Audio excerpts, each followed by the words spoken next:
Boa tarde, bem-vindas e bem-vindos. É bonito ver tanta gente numa segunda-feira às 4 da tarde a tirar tempo para vir ouvir falar sobre tributar riquezas. Nós temos mesmo de começar porque um dos nossos convidados, que é secretário de Estado no Brasil e que era suposto estar cá em pessoa, julgo que até já tinha a viagem marcada, teve de cancelar porque vão apresentar agora no Brasil um grande pacote de medidas em breve e ele teve de ficar lá, mas ofereceu-se para participar à distância e estará connosco agora via Zoom, mas às 4h20 terá de sair.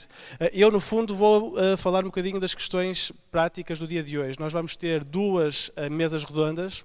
A primeira, se quiserem, um bocadinho mais política, e depois deixarei a Isabel a apresentação dos nossos convidados, e uma segunda mais relacionada com as questões teóricas e práticas das políticas de tributação, no fundo, o que é um ultra-rico ou não é, que é uma coisa que nos falam sempre, como é que se define essa riqueza, como é que se assegura que essa riqueza não foge dos países. Portanto, isso será numa segunda mesa redonda, e como saberão aqueles que seguem o LIVRE, e eu acho que são todos vocês aqui hoje, esta é uma temática na qual nós temos vindo a trabalhar, já apresentámos propostas na Assembleia da República, até agora sempre chumbadas pela direita, mas é uma temática que não iremos largar, e não iremos largar porque o momento é crítico.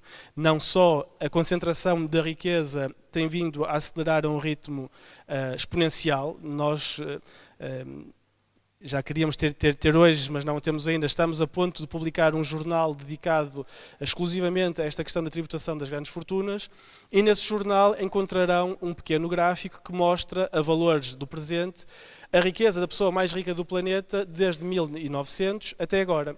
E verão que mesmo a pessoa mais rica em 1900, em 1920, em 1950, até em 2010, em comparação com a pessoa mais rica do planeta no presente, era muito mais pobre. Portanto, a riqueza está-se a concentrar na mão de cada vez menos pessoas, e isto tem consequências. Se olharmos para a lista das 10 pessoas mais ricas do planeta no presente, são 10 homens e apenas um não é branco, vemos entre eles os proprietários de redes sociais como o Facebook e o X, vemos proprietários de jornais como o Wall Street Journal, como uma boa parte da comunicação social francesa, e tudo o que isso implica na captura do poder por parte destes mega ricos. E depois temos um exemplo quase caricatural, e digo isto com muita tristeza, que é Elon Musk e o impacto que teve usando uma gota da sua fortuna para influenciar as eleições presidenciais nos Estados Unidos. E impõe-se uma questão: o que é que vem a seguir? O que é que impede que daqui a alguns anos algum destes mega ricos compre um exército de mercenários e se afirme também como uma força militar? O que é que impede que queira colonizar alguma parte do planeta e reclamá-la para si? Portanto, nós estamos a entrar numa nova fase do capitalismo, onde esta ultraconcentração da riqueza está a ter um papel determinante, e isso depois também tem consequências em todos nós, os comuns dos mortais. Porque se os ultra-ricos fogem das suas responsabilidades, quem tem de pagar é a classe média, e acontece aquilo que está a acontecer, que é não haver dinheiro suficiente para as necessidades urgentes do presente, desde logo financiar a transição ecológica e assegurar o bem-estar de todos nós, que garantirá também países muito mais democráticos do que aquilo que temos atualmente.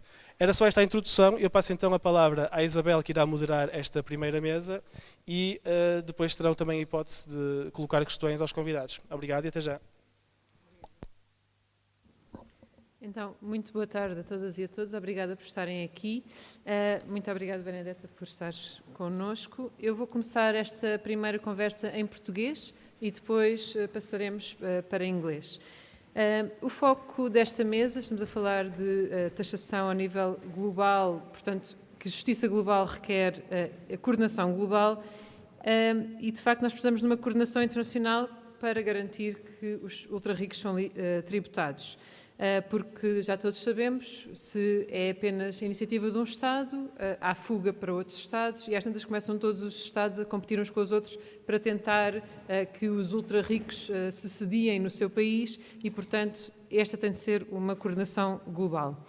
Temos, então, dois convidados que nos podem dar pistas sobre como os esforços podem ser coordenados a nível global e a várias escalas, tanto a uma escala europeia como a uma escala mundial.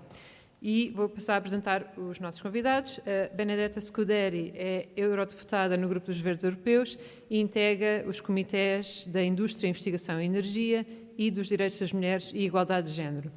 O nosso segundo convidado é o Guilherme Melo, que é secretário da Política Económica do Ministério da Fazenda do Brasil e, como o Jorge disse, o Guilherme Melo consegue estar connosco há pouco tempo e, portanto, vamos aproveitar muito bem os minutos que temos com o Guilherme connosco e, por isso, vou fazer aqui uma introdução e fazer já algumas perguntas para depois o Guilherme poder participar. Se há país que tem estado na linha da frente neste esforço de coordenação global para tributar os ultra-ricos, é o Brasil. E foi muito visível durante este ano esse esforço. Aproveitando o facto de deter a presidência do G20, neste ano o governo brasileiro apresentou um estudo da autoria do economista francês Gabriel Zucman, onde aponta não só para os dados, como também o dos ultra-ricos pagarem menos impostos do que todos nós. E também caminhos possíveis para assegurar a tributação com uma coordenação internacional. E por isso, Guilherme, que espero que, entretanto, consigamos ter a ligação, sugeria que nos falasse das motivações do governo brasileiro, como é que decorreu o G20 e o que é que podemos esperar dos próximos passos e também se o que saiu do G20 é satisfatório ou se ainda é pouco para aquilo que nós precisamos para avançar.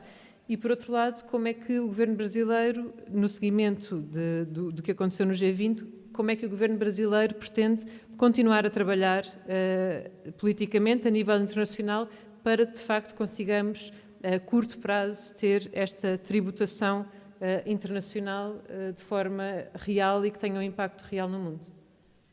Obrigado. Queria primeiro agradecer o convite do Partido Livre, do deputado Jorge Pinto, que fez esse convite para estarmos aqui hoje, da líder Isabel Mendes, que está moderando essa mesa, e agradecer também todos e todas que estão nos acompanhando nesse dia. Infelizmente, por motivos domésticos, eu não fui capaz de ir ao encontro de vocês aí em Lisboa, mas falo aqui do Brasil um pouco sobre a agenda que nós propusemos no G20 e em outras instâncias a respeito da tributação do que aqui nós temos chamado de super ricos. Bom, em primeiro lugar, eu acho muito importante ressaltar os avanços que foram feitos antes dessa discussão que foi levada ao G20. Então, no âmbito da OCDE, todos sabemos, temos observado um importante progresso na discussão dos BEPS, né, das bases de tributação, que afetam a tributação do lucro das grandes corporações. O Brasil, inclusive, é um dos países que já está em processo de implementação dos BEPS nacionalmente e acho que será um grande avanço caso a maioria dos países adira e construa a sua legislação para possibilitar a tributação dessas grandes corporações, mesmo que a proposta aprovada tenha limitações do ponto de vista distributivo. Ainda assim, nós a consideramos um importante avanço. Por outro lado, para além dos pilares 1 e 2 da OCDE, o Brasil, no âmbito da presidência do G20, levou a proposta de tributação progressiva, né, sobre renda e patrimônio, né, incluindo no comunicado final do G20 uma menção explícita à tributação dos super ricos. nós estamos reputando esse tema como se fosse uma espécie de pilar 3, né? Nós temos o pilar 1 e 2 construídos no âmbito da OCDE, e esse seria um complemento, um terceiro pilar da tributação internacional que afetaria a renda e o patrimônio das pessoas, dos indivíduos mais ricos, né? E na proposta que levamos, um patrimônio superior a US$ 1 bilhão. Para implementar essa proposta, é muito importante que haja um acordo multilateral, um acordo entre os diferentes países que evite as possibilidades de gestão tributária entre países, ou seja, a evasão tributária a partir do planejamento no sistema tributário internacional. Nós temos observado um avanço no compartilhamento de informações, que certamente é uma das pedras fundamentais de qualquer sistema internacional de tributação, e nós acreditamos que, no caso da tributação dos super ricos, é muito importante que essa iniciativa tenha um âmbito global, exatamente para evitar o que aconteceu em outros episódios de fuga de capitais em casos de tentativas nacionais de tributação sobre o patrimônio. A proposta do Brasil, portanto, ela foi construída, a proposta que nós levamos ao G20, em parceria com especialistas e intelectuais que trabalham sobre o tema. Com destaque, 2 nomes, a economista Esther Duflo, certo? Que nos auxiliou com a discussão da destinação dos recursos de uma tributação internacional, e o economista Gabriel Zucman, que levou ao plenário do G20 sua proposta de tributação sobre os grandes patrimônios. É uma proposta inovadora do ponto de vista da forma e do conteúdo. Do conteúdo, porque essa agenda da tributação dos super ricos, apesar de estar presente há alguns anos no debate acadêmico, eu diria, não é uma proposta realmente nova, né? Ela voltou a ganhar força nos anos 2000 e 2010, no pós-crise financeira, mas, obviamente, ela já é um tema recorrente nos debates acadêmicos. No entanto, levar essa ideia e essa discussão para um âmbito da diplomacia internacional, um âmbito tão importante como o G20, é algo inovador. E, da mesma forma, a forma é inovadora porque ela pressupõe uma tributação sobre a renda. O que muda, de fato, é que o critério de definição do pagamento de tributo deixa de ter como referência a renda auferida no ano e passa a ter como referência o patrimônio da pessoa e um pagamento mínimo sobre o total do patrimônio. Qual é a vantagem? A vantagem é que é muito mais simples esconder a renda, e isso é muito recorrente entre essas pessoas extremamente ricas, usar artifícios contábeis ilegais para não declarar uma renda tributável.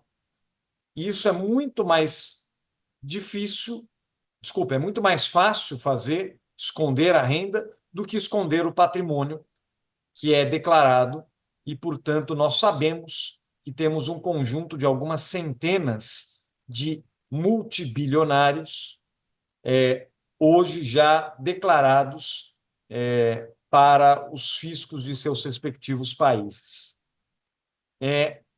Essa proposta, ela é uma proposta inovadora, certo? E que tem o condão de gerar uma receita de tributação internacional que pode, e essa é a contribuição importante da economista Prêmio Nobel Esther Duflo, ser direcionada para temas sociais e de adaptação às mudanças climáticas. Então, eu creio que o simples fato de termos pautado seria importante, mas o fato disso ter acabado de maneira escrita e assinada por todos os países do G20 no comunicado final do encontro é algo ainda mais relevante, que mostra uma disposição desses países a discutir e formalizar uma proposta de tributação dos super-ricos. Ademais, nós também temos trabalhado no âmbito da ONU, das Nações Unidas,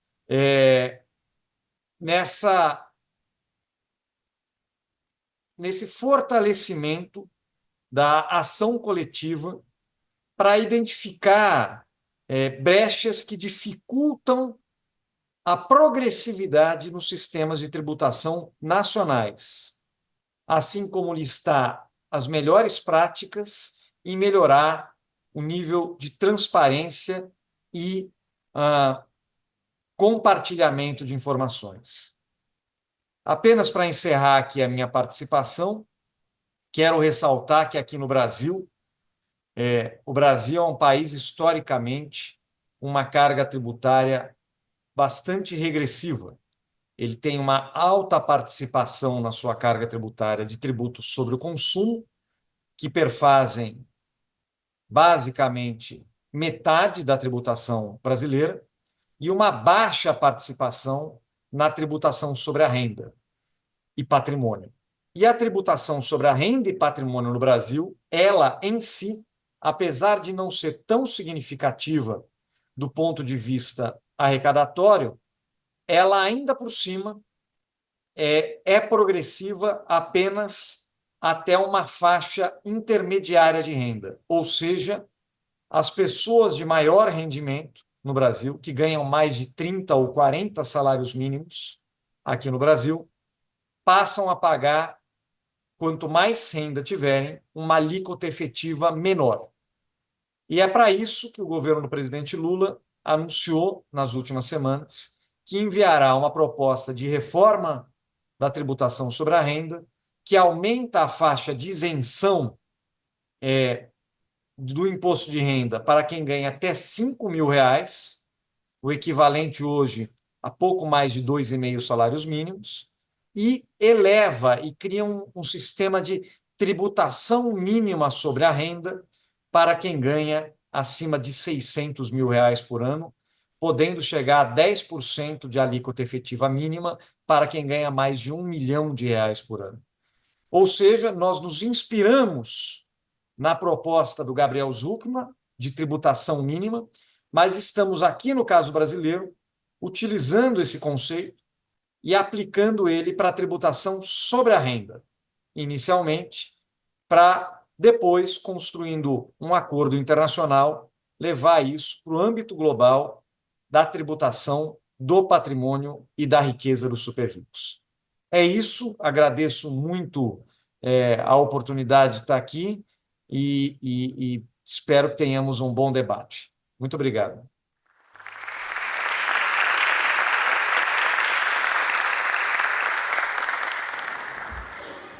Muito obrigada, Guilherme. Agradeço muito esta intervenção e muito obrigado pelo esforço que o Brasil tem feito nesta área e esperamos continuar a conversa em breve. Do nosso lado estamos totalmente disponíveis e por isso muito obrigado por ter participado neste evento. Eu que agradeço, enorme prazer estar aqui. Muito obrigado. Obrigada. So I'll switch to English. I think it's more comfortable now. So Benedetta, thank you very much for being here with us. This is a subject that matters to all of us because it's a matter of fighting inequality, but also fighting the accumulation of power within the hands of those that are not elected. So it's a matter also of democracy. So I would like to ask you what is your view on this subject, and what's the role of the European Parliament and the European institutions regarding this global taxation and the effort that it has to be made in all the international forums for the global taxation to be made? Thank you so much. Thank you for inviting me. Sorry if I cannot speak Portuguese, but I was enjoying listening to it a lot.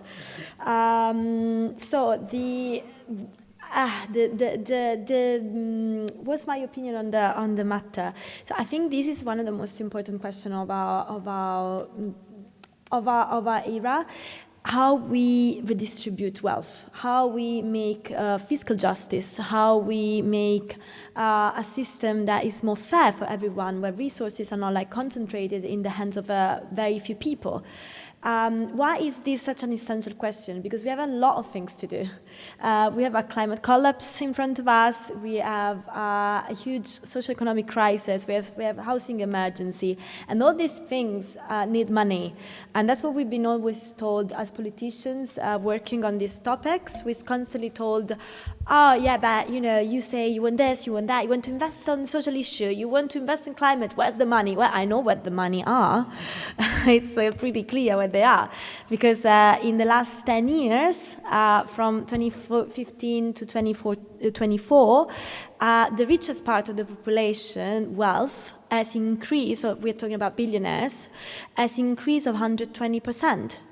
And this is the 10 years that we knew, because that's the beginning of the Paris Agreement, where we needed to invest our money. And this 1% is also responsible for the same amount of emissions that the poorest two-thirds of the population are responsible for. So it's clear where the money are for doing the things, who is responsible for most of the crisis we're living, because that is the same for the housing crisis. The housing crisis is also imposed by the richest part of the world, because the financialization of housing as an asset, that is for millionaires and billionaires. That's not for the private landlord that rents one room. It's because of these people, the financialization, and as well as the short rentals, because short rentals are becoming more and more in the hands of very few investors, investment funds and investors. And that is another crisis that is caused by this 1% of the population. The climate crisis is not caused by this 1% of the population, but I would say almost, because we're talking about direct emission that is as much as the 2/3.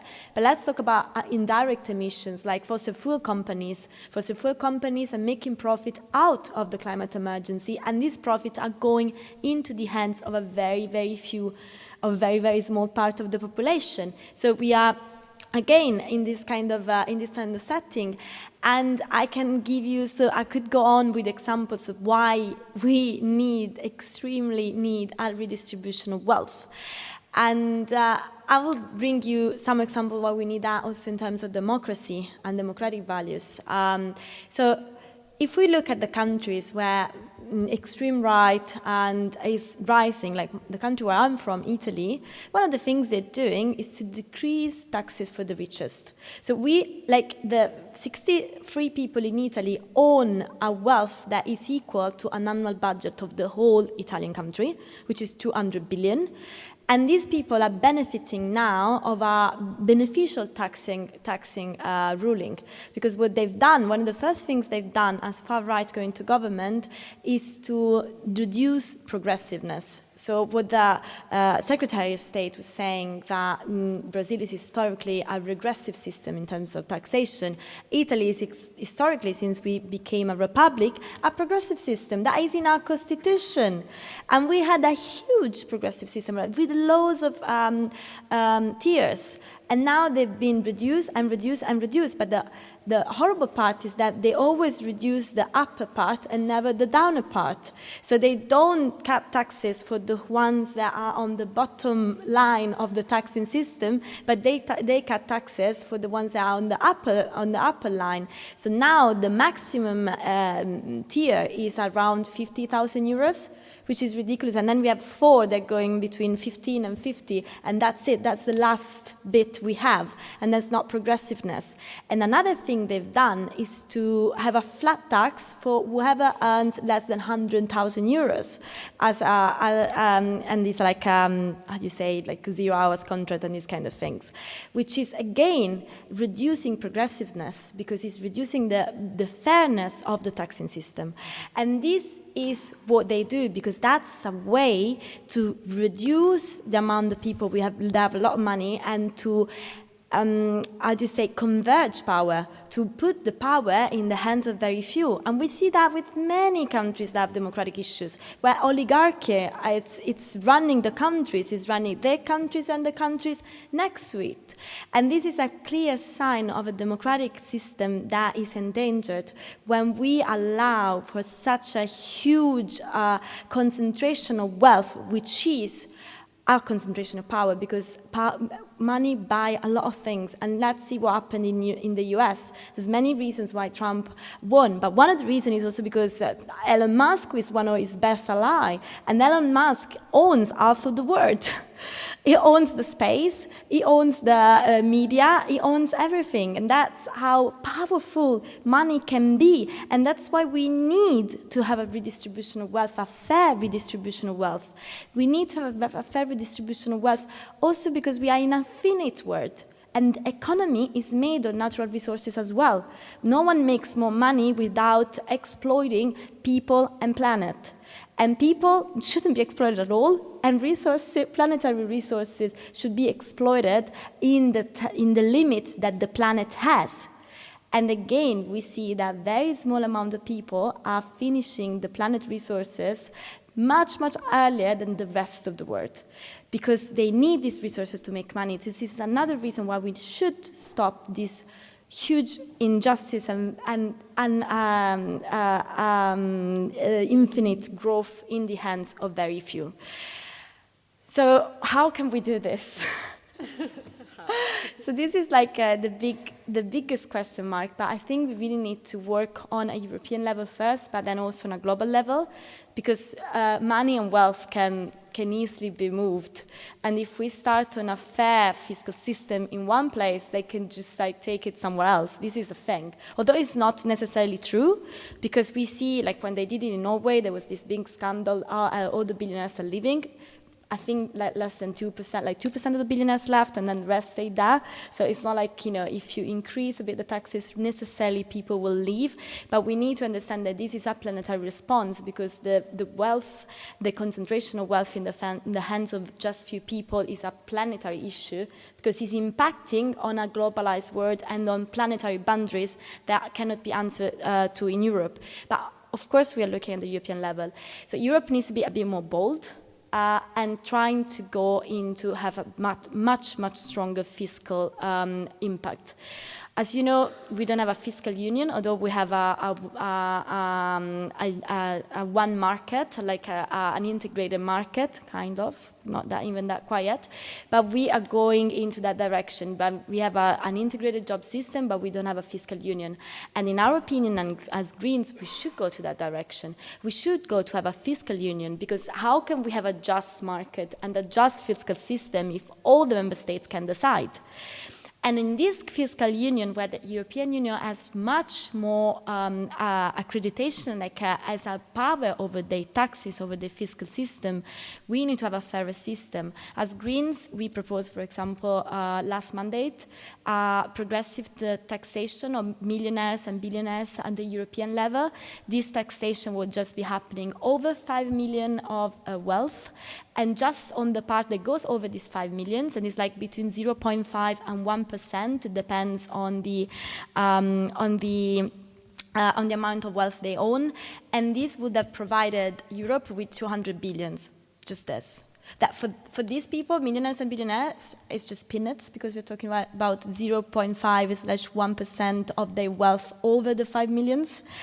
And for us, it's like a quarter of our budget.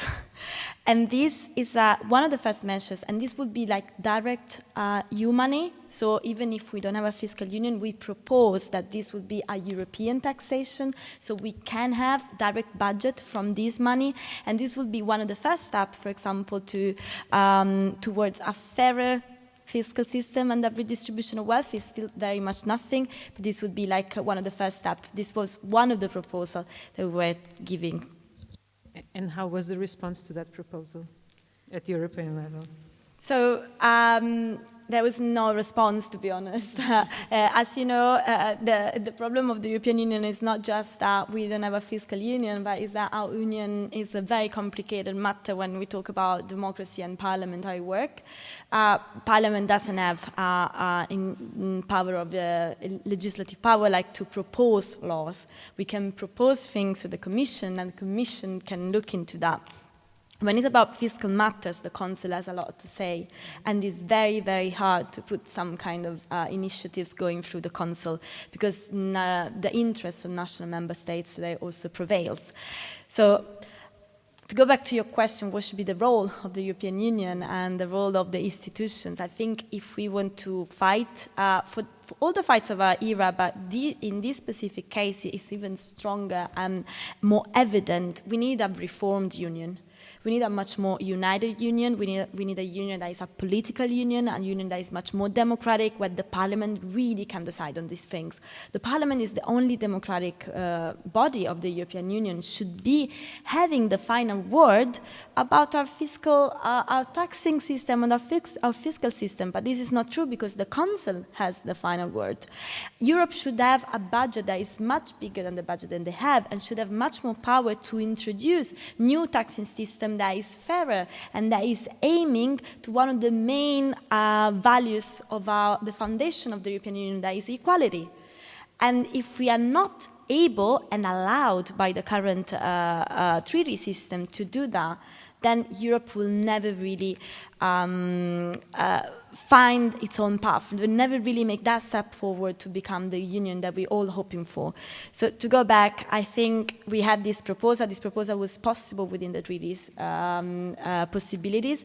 Otherwise, we could have even forward. But this proposal was not even taken into account. We campaigned and we wanted to push for these kind of things, but these are not taken into account. And we need to blame and shame. Because all the right-wing and far-right, all they're saying is that that's not money. And that we Greens are crazy because we are proposing to make our buildings more efficient, or to have an adaptation plan that is properly funded, or to have more renewable energies. And this is like impossible because we're not pragmatic, because we will need money for this. But we know what the money are. We propose to get this money, and they are saying no. So we really need to blame and shame and go stronger on our initiatives.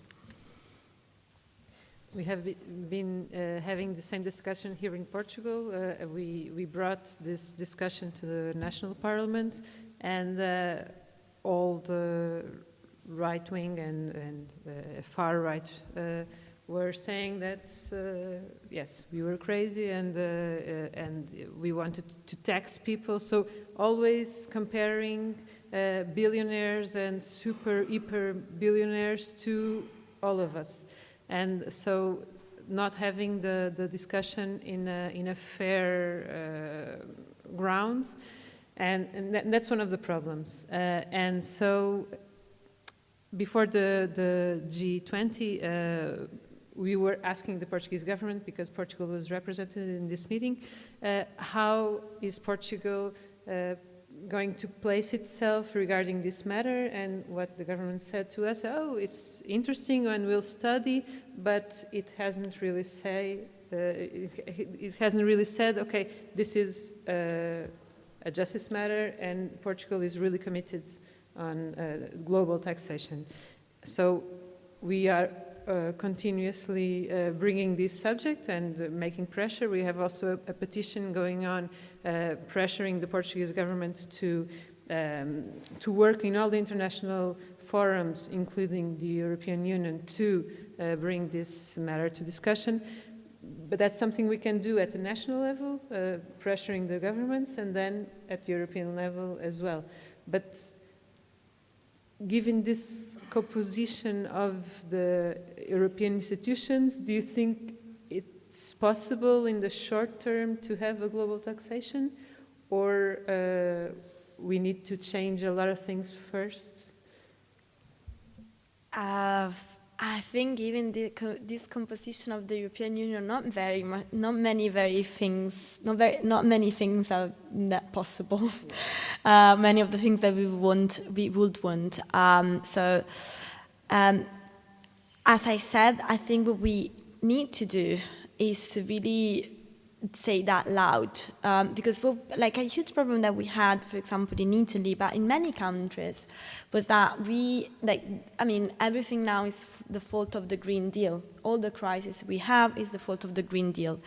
And to be honest, a Green Deal that is not funded is problematic, because it does indeed impact the most vulnerable, because they don't have the money to do the transition. But the point is that we were asking to fund it. And we always have, and not just with billionaire taxes, but with anything like let's think in the common agriculture policy, for example, discussion. We were saying that was not good because the money were going just to intensive farming, most of the money, and we wanted to give them to the farmers, to the small farmers, to do the transition. And they said that was not true, and then it indeed was true, and it went as it went. So we spent the last mandate asking for more money for the Green Deal, not just for the green transition, and they said no. So I think the thing would be absolutely the same, because the solutions would be, let's go backward and not forward, so we don't have to spend the money, although we still have to spend the money anyway. So I don't think that in the near future, we can easily push for these. Push for these measures. I don't think that in the near future we can absolutely push for like a fiscal union. I don't think that is happening in the next 5 years. Maybe some things could happen, like requiring more budget, because all the parties understand that we need to get the money from somewhere, and now we also have a European debt to repay.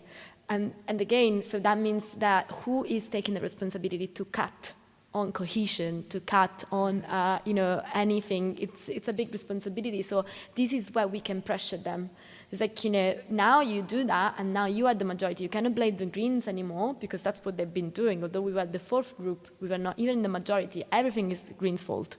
Now you cannot blame us. We are small. We're not impacting. It's all on you. So you are cutting. And because you need to take the responsibility. So this is something that we can push for.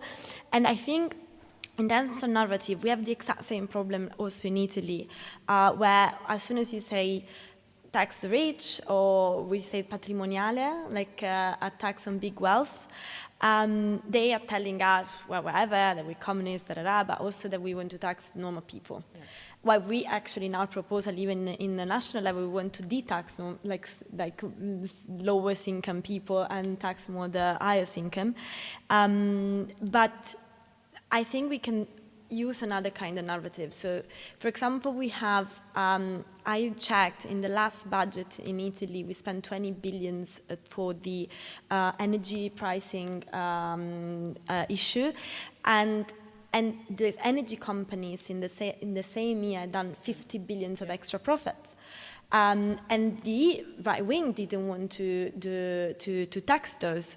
And these extra profits are going directly in the hands of the super rich, because these are the shareholders of these companies. And I think the people understand. And on this you can, instead of saying like, we want just to tax, we show what's the numbers, and that is the exact same thing with the automotive. There's a lot of people that are on furlough or they've been fired, but at the same time, like Stellantis, there is this big. I'm just talking about Italy because I know the data, but I think it's an interesting comparison, and they had, I think, only in 2023, 3 billion of shareholder wealth distribution, more than 3 billion, I think.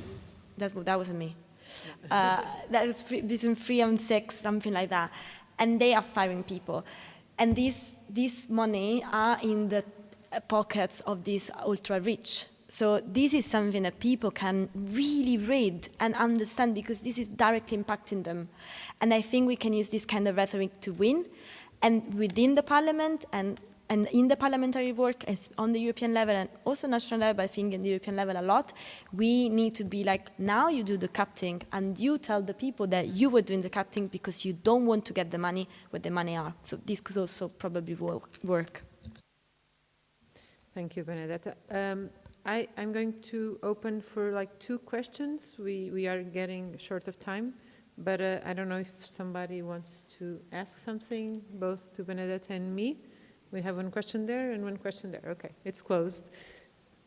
Hi, thank you very much. I wanted to ask, since you're also in the Women's Rights and Gender Equality Commission or Committee, do you have any discussions within that committee also about gender policy and taxation, or gender equality and policy and tax policy? Because, for example, in Portugal, we don't have any kind of disaggregated data on how tax policy impacts gender equality, and I think Italy actually in an OECD report was mentioned a little bit better in this dynamic, but I was wondering if there are any kind of ideas. I know that the current situation in the European Parliament is pretty bad in terms of passing legislation that's more progressive, and especially in relation to gender equality, but wondering if there's any kind of ideas or discussions happening with the European Greens, with this also with a hopefully better European Parliament in 5 years. Thank you. Thank you. What's your name, please? Elena. Elena, thank you. Okay, and so it's here at the front.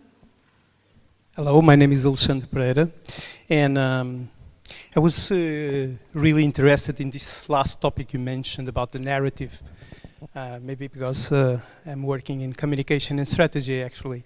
So basically, I think the key point here of everything I listened till now is precisely the way we tell the story on what we are doing in the European Parliament, in Brazil, all around the world, in this movement.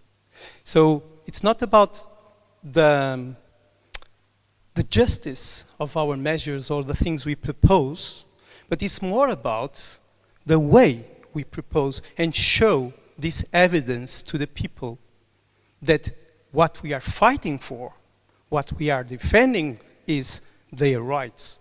Democracy, climate action, gender equality, more equity regarding the distribution of richness that is created every day.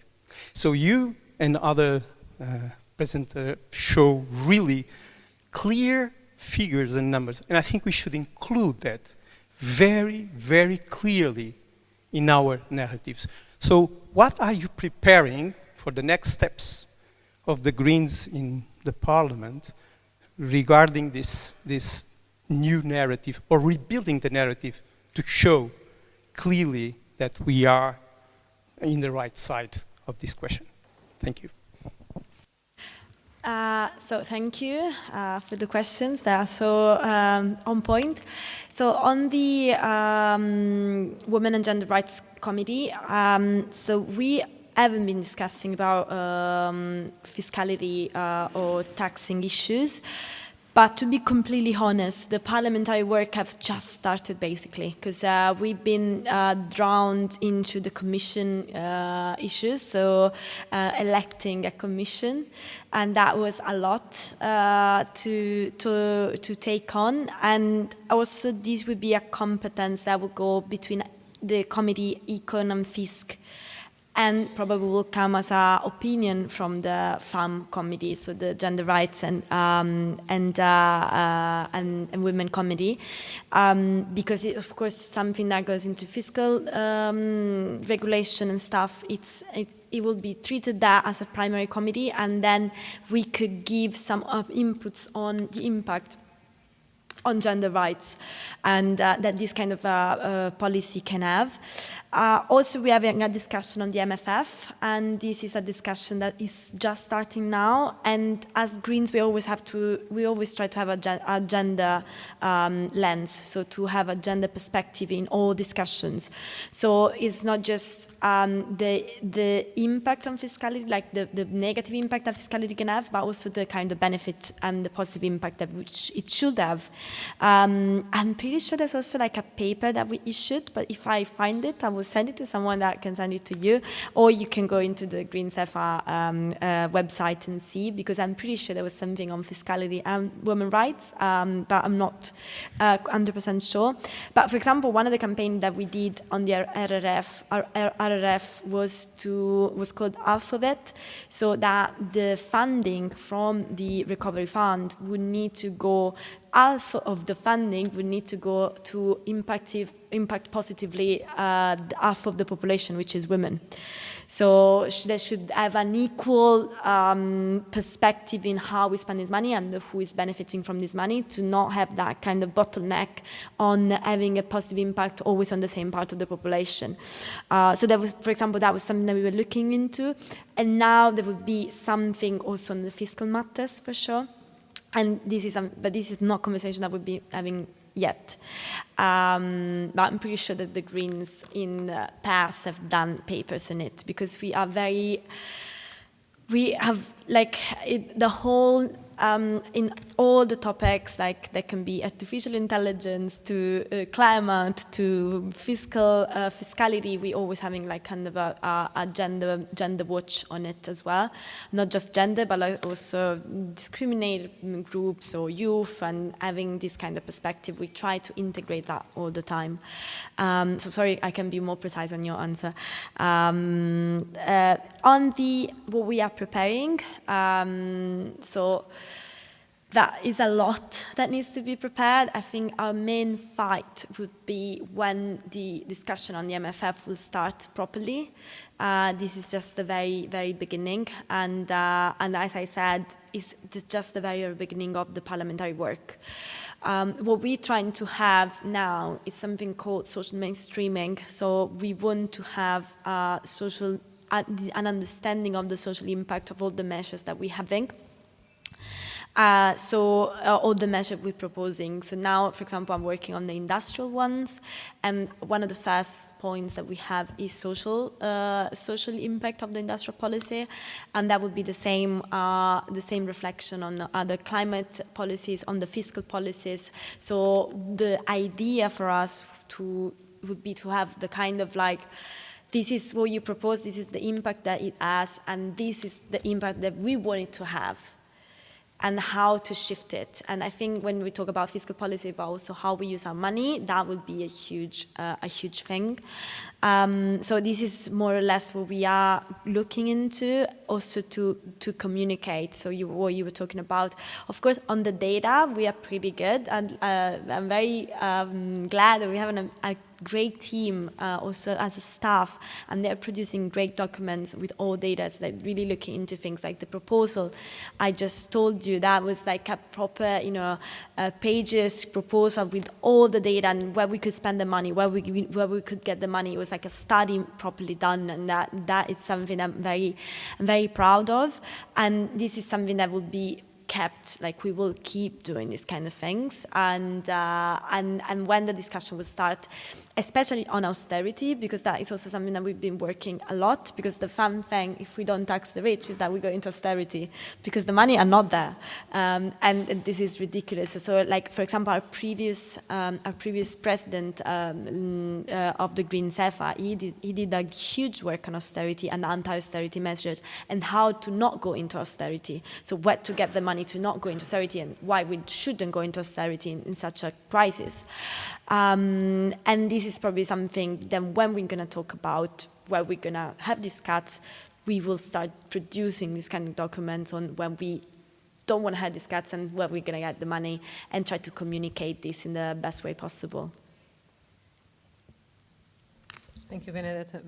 In fact, the narrative is really important, and we need to build a story around the narrative, around the facts and figures.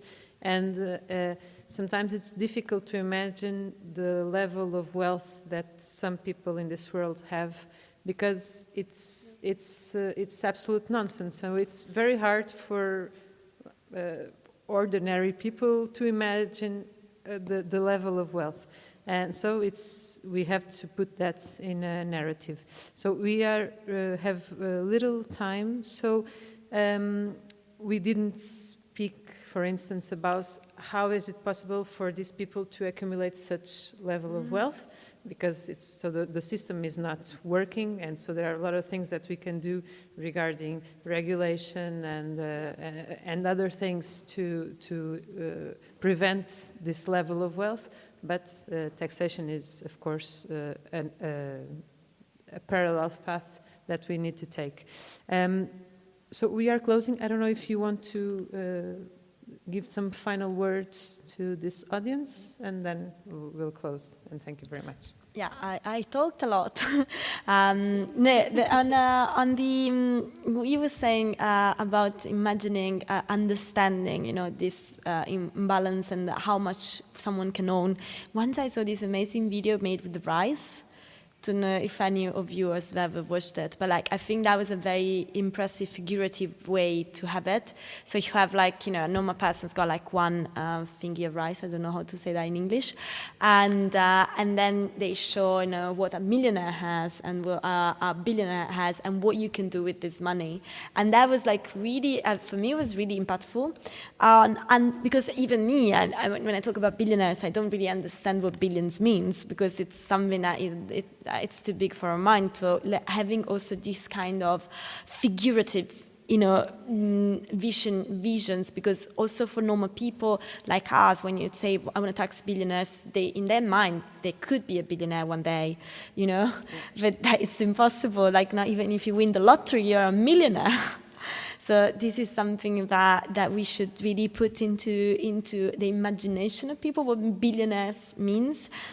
And maybe just to conclude and to go on what you were talking about, where the system went wrong.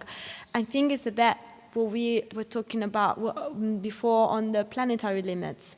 If we don't have an economic and socio-economic paradigm that takes into account planetary limits, then the infinite growth and accumulation is embedded. Actually, infinite growth and accumulation is embedded in the capitalistic system that we're living. So the system is not really failing. It's the system that is made for this. Because capitalism is made for making anyone richer and richer. And if one is richer, then he will do anything they can with their power, which is money, to become more rich. So that is a perfectly functioning, very strong capitalism we are living in. So the system is not faulty, the system is functioning perfectly. And that's why I don't think there's anything we can do to fix this system. We should just change it. And we should, if we are proper ecologists, change the system, integrating within the economic system planetary boundaries, which means that no one can do more than the planet as possible, and these planetary boundaries should be equally distributed. It means everyone can use this planetary, can use and their wealth and live their wealth and make wealth within planetary boundaries in an equal way.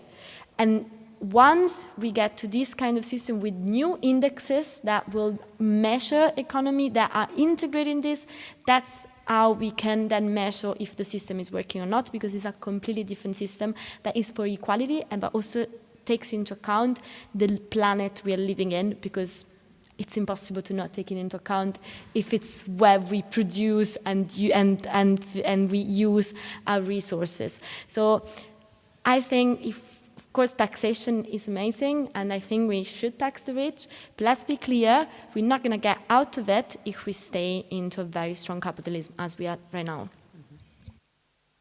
Perfect. So thank you very much. Thank you very much for being here.